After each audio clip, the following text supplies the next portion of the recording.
সব সূচকে তলানিতে থাকা দেশের অর্থনীতি চাঙ্গা করার জন্য নতুন দায়িত্বে নিযুক্ত হয়েছেন বিশিষ্ট অর্থনীতিবিদ ডক্টর সালেহউদ্দিন আহমেদ। তিনি বাংলাদেশের অন্যতম অর্থনৈতিক বিশেষজ্ঞ, যিনি দীর্ঘদিন ধরে দেশের ব্যাংকিং এবং আর্থিক খাতে তার দক্ষতা প্রমাণ করে আসছেন।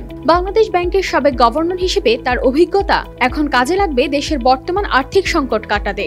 ডক্টর ইউনূসের নেতৃত্বে অন্তর্বর্তী সরকারের অর্থ ও পরিকল্পনা মন্ত্রণালয়ের উপদেষ্টা হিসেবে দায়িত্ব গ্রহণ করেছেন তিনি। অতএব এটাকে আমাদের শৃঙ্খলা আনতে হবে। আমাদের আসলে প্রতিষ্ঠানগুলো একেবারে উইক হয়ে গেছে। প্রতিষ্ঠানে যারা আছে তারা যথাযথ দক্ষতা বা নিষ্ঠা হিসেবে আছে বলে আমার মনে হয় না। পুরান ঢাকার মোহতটুলিতে জন্ম এই অর্থনীতিবিদের। শৈশব থেকেই শিক্ষাক্ষেত্রে তিনি ছিলেন অত্যন্ত মেধাবী। ঢাকা কলেজিয়েট স্কুল থেকে এসএসসি এবং ঢাকা কলেজ থেকে এইচএসসি পাশ করার পর ঢাকা বিশ্ববিদ্যালয় থেকে অর্থনীতিতে স্নাতক এবং স্নাতকোত্তর ডিগ্রি অর্জন করেন। এরপর তিনি কানাডার ম্যাকমাস্টার ইউনিভার্সিটিতে আরেকটি স্নাতকোত্তর এবং পিএইচডি সম্পন্ন করেন। শুধু ব্যাংকের নন ব্যাংক ফাইন্যান্স, পুঁজিবাজারের অবস্থা, পুঁজিবাজারও আমাদের সেখানে উন্নতি হয় না, ইনসাইডার ট্রেডিং হয়, ম্যানিপুলেশন হয়, এগুলো ঠিক করতে হবে। ডক্টর সালেহউদ্দিনের কর্মজীবনের শুরু ঢাকা বিশ্ববিদ্যালয়ের শিক্ষকতা দিয়ে। পরে তিনি পাকিস্তান সিভিল সার্ভিসে যোগ দেন।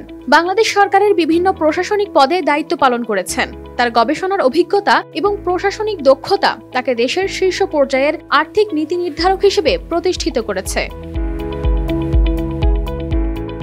বাংলাদেশ ব্যাংকের গভর্নর হিসেবে 2005 থেকে 2009 সাল পর্যন্ত দায়িত্ব পালন করেন। এ সময় তিনি ব্যাংকিং খাতে ব্যাপক সংস্কার ও উন্নয়নের উদ্যোগ নেন। তার নেতৃত্বে পল্লী কর্ম সহায়ক ফাউন্ডেশন এবং বাংলাদেশ পল্লী উন্নয়ন একাডেমি এর মতো প্রতিষ্ঠানগুলো ব্যাপক পরিবর্তন হয়। বর্তমানে তিনি ব্র্যাক বিজনেস স্কুলের অধ্যাপক হিসেবেও দায়িত্ব পালন করছেন। দেশের বর্তমান অর্থনৈতিক পরিস্থিতি বিবেচনায় তার নতুন দায়িত্ব দেশের আর্থিক খাতের পুনরুজ্জীবন এবং ব্যবসা বাণিজ্যের গতি বৃদ্ধি করবে, এমনটি প্রত্যাশা সংশ্লিষ্টদের। কানিস ফাতেমা শিমু, RTV।